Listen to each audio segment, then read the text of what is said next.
السلام علیکم دوستو، آج ہم بواسیر کے معاملے پر بات کریں گے۔ تو دو قسم کی بواسیر ہوتی ہے، خونی بواسیر ہو گئی، بادی بواسیر ہو گئی۔ اکثر پیدا کیسے ہوتی ہے؟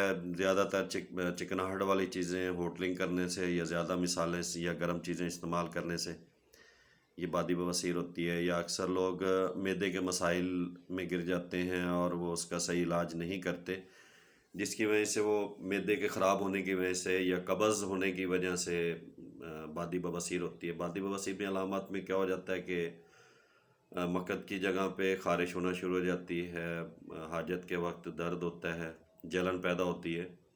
تو اس کا آسان سا ٹوٹکا آج میں آپ کو دینے لگا ہوں۔ تو اس کے لیے اکثر یہ ٹوٹکا بنگال کے لوگ، جو وہاں کے اطباء تھے، حکیم لوگ تھے، وہ اس چیز کو استعمال کرتے تھے۔ بہت آسان سا نسخہ ہے، اگر آپ اسے نوٹ کر لیں اور اسے استعمال کریں تو انشاءاللہ جو بادی بواسیر ہے اس کو بہت فائدہ دیتی ہے یہ۔ اس میں انار کا جوس لے لیں، اور جوس لے کر لونگ، ادرک اور مازو، ان کو ملا کر جو ہے نا، یا آپ اس کا پانی کے اندر وہ لونگ، ادرک اور مازو کا پیسٹ بنا لیں، پیس کر اور اس کو اس میں پانی میں ڈال کے کچھ دیر اس کو جو ہے نا ہلکی آنچ پہ گرم کریں۔ جب اس کا عرق تیار ہو جائے پھر اس کو آپ نتھار کر اپنے پاس رکھ لیں، اور اس کو صبح شام جو ہے نا وہ استعمال کریں، تو انشاءاللہ یہ بواسیر کے لیے، بادی کے لیے بہت اچھا نسخہ ہے۔